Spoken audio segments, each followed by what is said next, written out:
Selamat datang di Said Channel. Burung Ruwai, kisah dari Kalimantan Barat. Pada zaman dahulu kala, terdapat sebuah kerajaan kecil. Kerajaan tersebut terletak di antara Gunung Ruwai dan Gunung Bawang. Kerajaan kecil tersebut dipimpin oleh raja yang arif dan bijaksana. Sang raja memiliki 7 orang putri. Tapi sayangnya, istri sang raja telah lama meninggal dunia semenjak putri bungsunya masih kecil. Putri pertama hingga ke-6 ternyata memiliki sifat pemalas dan suka membantah ayahnya. Berbeda dengan ke-6 kakaknya, putri bungsu menjadi anak yang rajin dan berbakti pada orang tua. Karena itulah, sang raja lebih menyayangi putri bungsunya daripada putri-putrinya yang lain. Akibatnya, ke-6 putri lainnya merasa iri kepada adik bungsu mereka. Putri-putriku, ayah akan pergi ke negeri sebelah untuk urusan kerajaan. Kalian baik-baiklah di istana. Ayah akan pergi paling lama nanti sore. Rasa iri dengki ke-6 putri raja kepada adik bungsunya dilampiaskan ketika sang ayah tidak ada. Mereka menyuruh adiknya bekerja apa saja untuk membuatnya menderita. Ketika adik bungsunya melakukan kesalahan, mereka tidak segan memukulinya.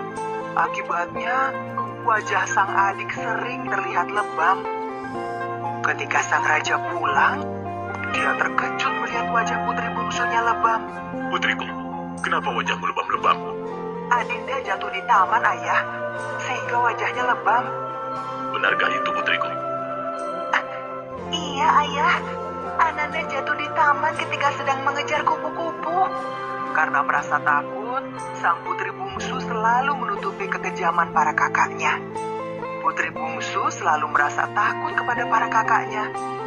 Setiap hari selalu ada hal-hal yang dikerjakan karena disuruh kakaknya. Hingga suatu hari, sang raja akan melakukan kunjungan ke negeri tetangga dalam waktu yang lama. Putri-putriku, ayah akan melakukan kunjungan ke negara tetangga dalam waktu yang agak lama. Kira-kira bisa mencapai 2 bulan. Maka dari itu, semua urusan kerajaan akan ayah serahkan kepada si bungsu. Selama ayah pergi, si bungsu akan memegang kekuasaan di kerajaan kita ini. Kalian semua harus mematuhi semua apa yang dikatakan oleh si bungsu. Kebencian para kakak si bungsu semakin menjadi-jadi. Rasa iri semakin memuncak. Setelah ayah mereka berangkat, mereka pun merencanakan hal yang jahat untuk mencelakakan si bungsu. Aku tahu sebuah gua batu yang tidak memiliki ujung. Gua batu itu terletak di kaki Gunung Ruwai dan memiliki sungai kecil yang banyak ikannya. Kita ajak saja si bungsu ke gua itu dan kita tinggalkan di sana. Keesokan harinya, putri bungsu diajak oleh ke-6 kakaknya pergi ke gua batu. Si bungsu merasa senang karena mengira para kakaknya sudah berubah menjadi baik terhadapnya. Adinda, masuklah terlebih dahulu ke dalam gua untuk mencari ikan. Nanti kami akan menyusulnya. Tanpa banyak bertanya, si bungsu pun masuk ke dalam gua batu.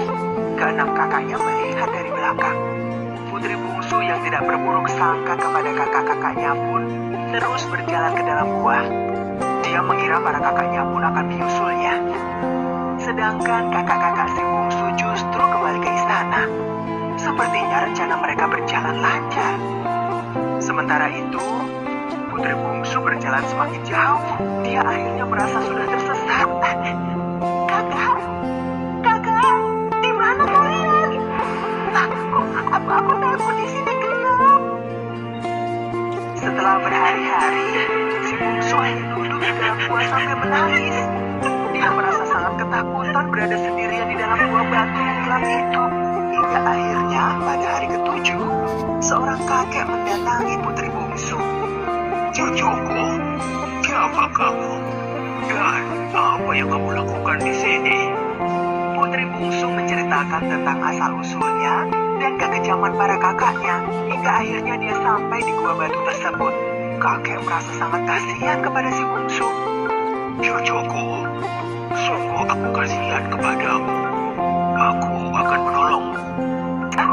Setia Setiap tetesan air mata si bungsu berubah menjadi butiran telur yang berwarna putih.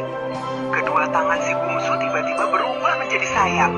Cucuku, kakek akan menolongmu dari kejahatan pada kakakmu. Kakek akan mengubahmu menjadi burung. Ambillah telur-telur itu dan akan menetas burung-burung yang akan menjadi temanmu. Cucuku, sekarang kamu sudah sepenuhnya menjadi burung.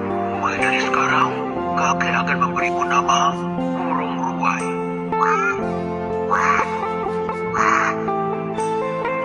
Setelah mengubah putri bungsu menjadi burung, sang kakek segera menghilang. Seperti pesan kakek, burung ruai mengerami telur-telur berwarna putih itu. 40 hari kemudian, telur-telur tersebut menetas menjadi burung-burung ruai kecil.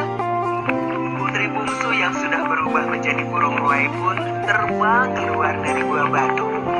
Bersama teman-temannya yang baru saja menetas, burung ruai terbang menuju istana. Burung-burung ruai bertengger di atas pohon. Mereka menyaksikan sang raja menghukum ke anak putrinya karena telah membuang si bungsu.